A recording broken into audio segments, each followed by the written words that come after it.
Good morning, নমস্কার বন্ধুরা, তোমরা সবাই কেমন আছো? আশা করি ভালো আছো। আমরাও খুব ভালো আছি। শাশুড়ি বৌমা ব্লগে তোমাদের সবাইকে স্বাগত। তো প্রতিদিনের মতো আজকেও আবার একটা নতুন ব্লগ নিয়ে চলে এসেছি। দেখতেই পাচ্ছ বৃষ্টি হচ্ছে অলরেডি। আর এই যে আষাঢ় মাস পড়ে মানে প্রতিটা দিন, একটা দিনও মিস নেই, প্রতিটা দিন মানে বৃষ্টি হচ্ছে। আর ভালো লাগছে না, বৃষ্টিতে পুরো নাজেহাল হয়ে গেলাম। প্রতিটা দিন জামা কাপড় ঠিকঠাক করে শোকাতেও পাচ্ছি না। একটু তো একটা দিন তো রোদ্দুর দে, মানে সেরকম একটা পরিস্থিতি হয়ে গেছে। তো চলো, আর এই বৃষ্টির মধ্যে মা আজকে কী বানিয়েছে সেটাই তোমাদের সাথে শেয়ার করবো। তো বৃষ্টির মধ্যে তোমরা তো সবাই খিচুড়ি খাও, তো আজকে মা কী বানিয়েছে সেটাই তোমাদের সাথে শেয়ার করব। তো চলো দেখো। মা, আজকে তুমি কি বানিয়েছো সকালের ব্রেকফাস্ট? খুদের ভাত, তারপরে পাট শাক, এই যে দেয়া হচ্ছে আলু ভাজা, মাছ ভাজা,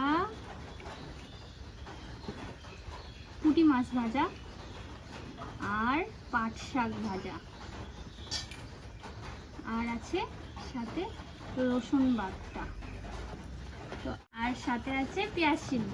তো আজকে আমাদের এই যে ব্রেকফাস্ট। তোমরাও কে কে খাবে চলে আসো। তো চলো খাওয়া যাক, খেয়ে নিই। এই যে সেই রসুন বাটা আর শুকনো লঙ্কা দিয়ে মাখাচ্ছি। হ্যাঁ, আর খুদের ভাতে বেশি করে না মাখলে স্বাদ লাগে না, তাই না মা? সব থেকে বেশি স্বাদ ভাতটা লাগে একটু শক্ত শক্ত থাকবে, নরম হলেও ভালো লাগে না। যত এই জোগাড় সকালবেলাতে করতেছি। এখন কটা বাজে? 10:30 বাজ চলে গেছে।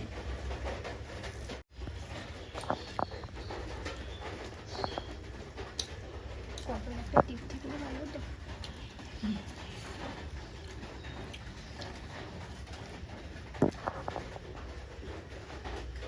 এদিকে সুন্দরী খাচ্ছে। কেমন হয়েছে আজকে খুদের ভাত? বেশ হয়েছে, ভালো হয়েছে, ভালোই লাগছে খেতে।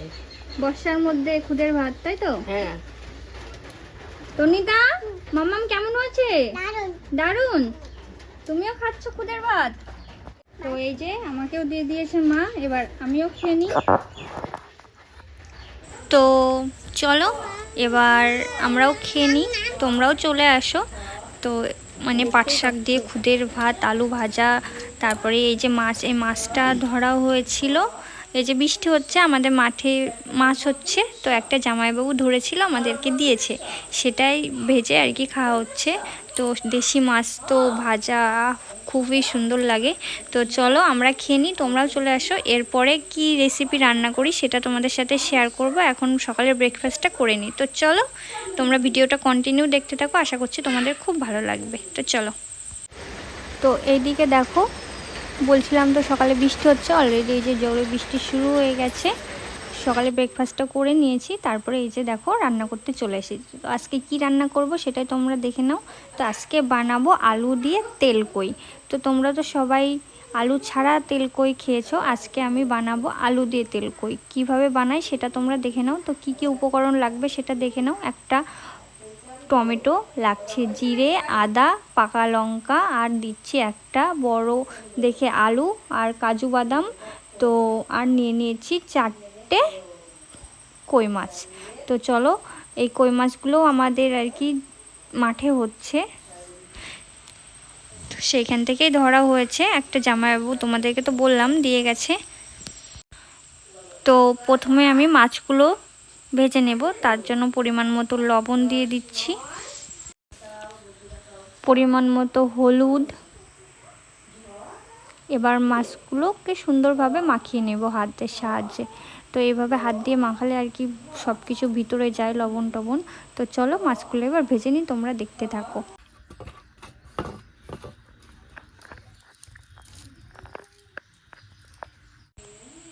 তো এইদিকে দেখো কড়াই বসিয়ে দিয়েছি, কড়াইটা আমার গরম হয়ে গেছে, দেখতে পেলে আগুনটাও ধরিয়ে দিয়েছি। পরিমাণ মতো তেল দিয়ে দিলাম, এবার আমি মাছগুলো ভেজে নেব প্রথমে। ওইদিকে মাছটা ভাজতে ভাজতে আমি যে উপকরণগুলো তোমাদেরকে দেখিয়েছি সেগুলো আমি বেটে নেব। দেখতে পেলে শিলে অলরেডি জিরেটা বাটতে শুরু করে দিয়েছি। এদিকে আমার তেলটাও গরম হয়ে গেছে, এবার আমি মাছগুলো দিয়ে দেব কড়াইতে।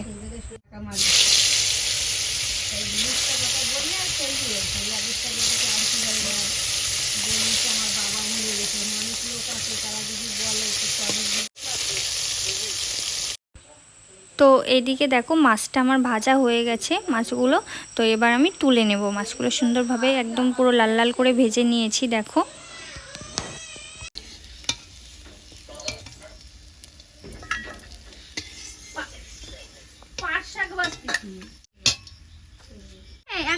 তো মাছগুলো ভেজে তুলে নেওয়া হয়ে গেল। তোমরা দেখলে কড়াইতে একটু মাছ ভাজার তেল আছে, তার মধ্যে আমি 1 থেকে 2 চামচ মতো তেল অ্যাড করলাম। তো এবার যে ফড়ংটা দেব সেই ফড়ংয়ের জন্য দেখো নিয়ে নিয়েছি গোটা জিরে, এলাচ, লবঙ্গ, দারচিনি আর দিয়েছি ছোট ছোট 2টো তেজপাতা। তো এবার যে আলুটা আমি রেখেছিলাম সেই আলুটা আমি এবার ভেজে নিচ্ছি দেখো।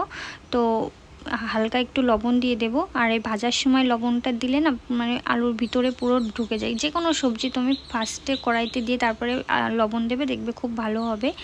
তো এবার আমি আলুগুলো সুন্দরভাবে ভেজে নেব, তারপরে যে মশলাটা করেছি সেই মশলাটা দিয়ে আলুগুলো সুন্দরভাবে কষিয়ে নেব। তো চলো তোমরা ভিডিওটা কন্টিনিউ দেখতে থাকো।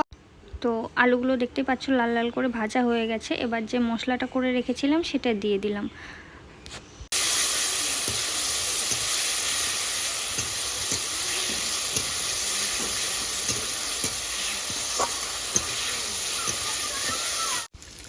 তো দেখতে পাচ্ছ মশলার থেকে হালকা তেল ছেড়ে দিয়েছে। তো আমি হালকা একটু লবণ দিয়ে দিলাম, কেননা আলু ভাজার সময় আমি লবণ দিয়েছি অলরেডি, সেজন্য স্বাদ মতো এখন লবণ দিয়ে দিলাম, পরিমাণ মতো হলুদ। তারপর আবার একটু নাড়াচাড়া করে নেব। দেখতে পাচ্ছি মশলার থেকে আমার তেলটাও ছেড়ে দিয়েছে, দারুণ কষানো হয়ে গেছে, একটা সেন্টও বার হয়েছে খুব সুন্দর। তো চলো এবার আমি দিয়ে দেবো এতে গরম জল, আর সব তরকারিতে গরম জল অ্যাড করবে, দেখবে খুব ভালো হবে।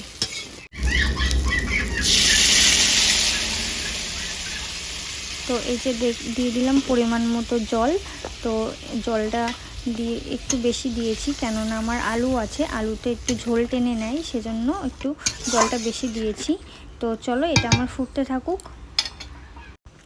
তো যে কাজু বাদামটা ছিল সেটা আমি দিয়ে দিলাম, কাজু বাদামটা বেটে সুন্দর করে তারপরে দিয়ে দিলাম। এই যে ঝোলটা হালকা গরম হয়ে গেছে, গরম হলেই দিয়ে দেবে। আমি কষানোর সময় দিইনি, কেননা কাজু বাদাম পেঁয়াজ রসুনের সাথে একসাথে যদি কষায় না তাহলে ভালো লাগবে না, পুড়ে যাবে, টেস্টটা একদম আলাদা রকম হয়ে যাবে। তো এই যে ঝোলটা ফুটে গেছে আমার, যে কই মাছগুলো রেখেছিলাম এবার আমি মাছগুলো দিয়ে দেব। তো চলো দেখো। মাছের লঙ্কা ডাক্তারখানায় কিরম কাজ করতে করবে, কত টাকা কামাই করতে, সেই অনুযায়ী কিছু করতে হবে। তো দেখতে পাচ্ছ ঝোলটা অলরেডি একদম ঠিকঠাক চলে এসেছে। এবার আমি গরম মশলাটা বেটে দিয়ে দিলাম, একদম দারুণ কালার এসছে, একদম ঠিকঠাক আছে। তো এবার আমি চলো নামিয়ে নেব।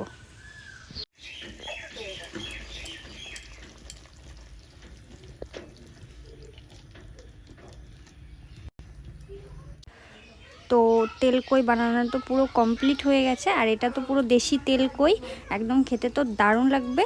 তো চলো এবার চান করে আসি, তারপরে দেখ।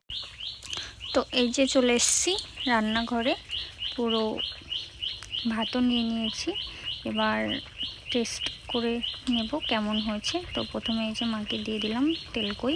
তো চলো দেখা যাক মা খেয়ে কি বলে।